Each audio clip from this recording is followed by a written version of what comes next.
Saya bernama Bapak Max Kailuhu, biasa dipanggil Bapak Atus. Saya akan menceritakan kisah tsunami tahun 1950, 8 Oktober, hari Minggu, 8 Oktober, kira-kira 10:30 siang. Saudara-saudara yang kami hormati, pada waktu tsunami itu ada terjadi di Maluku ini, terjadi peperangan, yaitulah yang disebut perang RMS melawan TNI.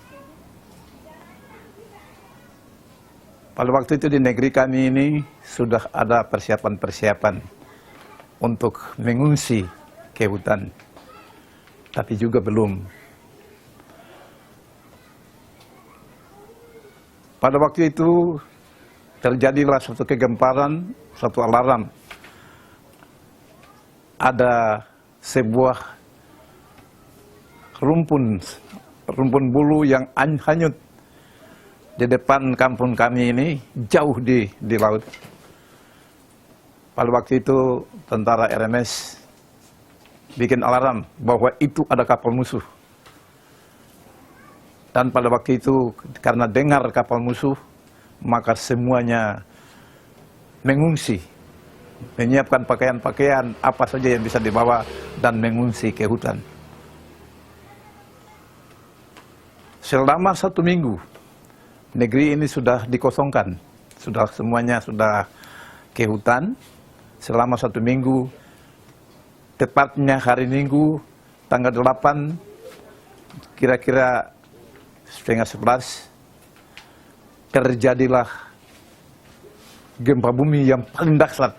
Dan pada waktu itu saya ini sebagai pencerita ini, baru di kelas 5 SD.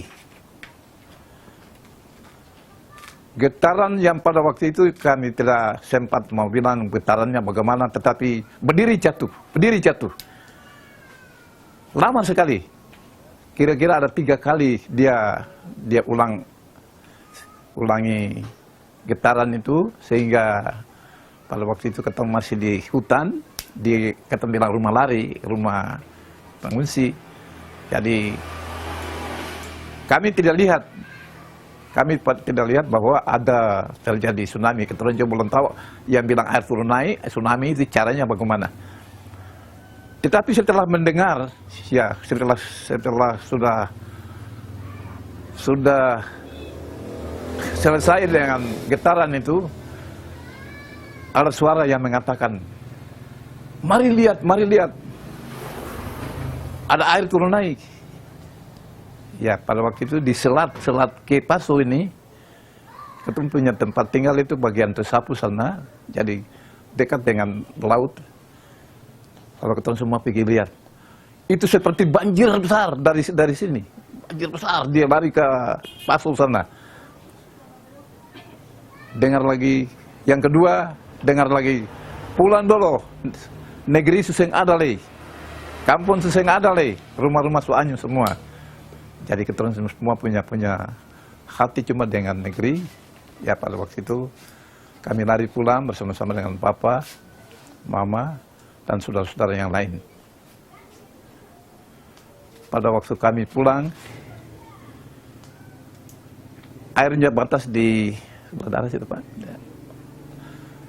Di sini sama sekali rumah ini seseng ada nih, habis sama sekali. Tidak ada satu rumah pun yang berdiri di atas tanah. Semuanya itu kebetulan punya ada pohon kendondong yang besar di situ. Dia tampung itu segala rumah-rumah. Bagian sini hanyut sampai di Tanjung sana. Tidak bisa jalan di jalan raya ini lagi. Ada ikan besar-besar di dalam rumah-rumah itu, dia ikan bubara besar-besar. Jadi sambil menangis juga sambil menggurebe, makanya kita bilang menggurebe loko ikan, ya ikan besar-besar. Ya. ada yang kekuntangan di kepala, menangis keliling jalan karena rumah-rumahnya sudah tidak ada. Dan kami semua menuju ke gereja.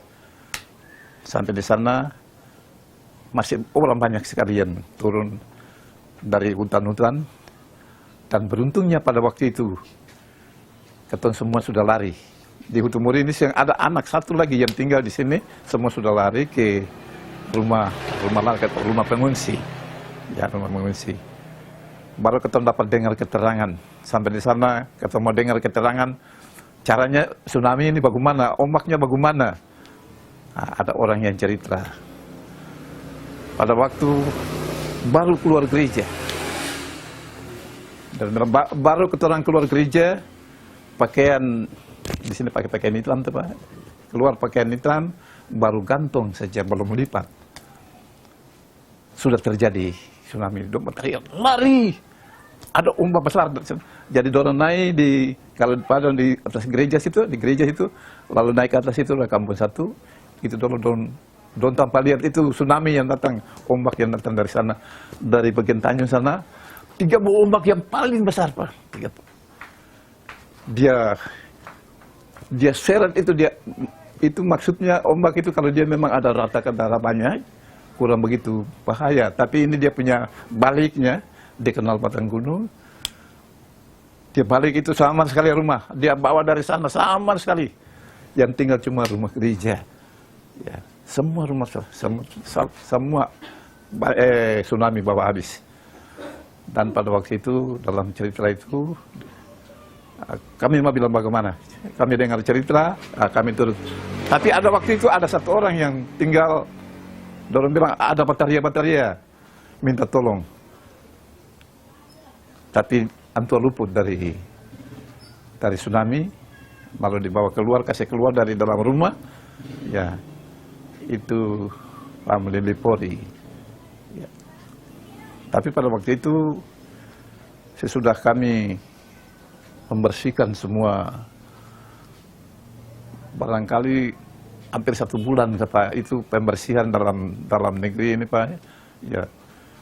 Jadi semua itu mulai dari hari pertama, hari kedua, hari ketiga itu semua lain saya bicara yang lain Pak.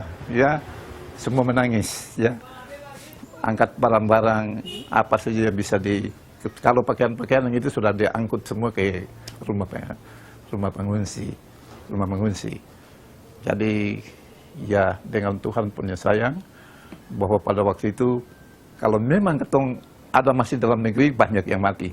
Sebab pada waktu itu saatnya untuk ke sekolah minggu. Ya, keluar gereja mesti anak-anak ke sekolah minggu. Tetapi Tuhan sudahlah pertama kasih kode dengan rahan bulu itu bahwa ada kapal musuh. Dengan rahan bulu itu ketong semua seakan-akan Tuhan suruh keluar dari ini negeri. Karena mau terjadi gempa bumi. Jadi pada waktu itu Pak, artinya kira-kira 1 bulan yang bilang itu semua membersihkan rumah-rumah ini. Lalu belum ada bangunan apa-apa Pak. Maka itu semua sudah di rumah lari dan pada waktu itu masih dalam perang. Ya dalam perang. Sampai dengan saat sudah perang, baru mulai kami diperintahkan untuk turun ke negeri oleh tentara TNI karena kita kalah, lalu mulai dapat bantuan membangun rumah-rumah kembali.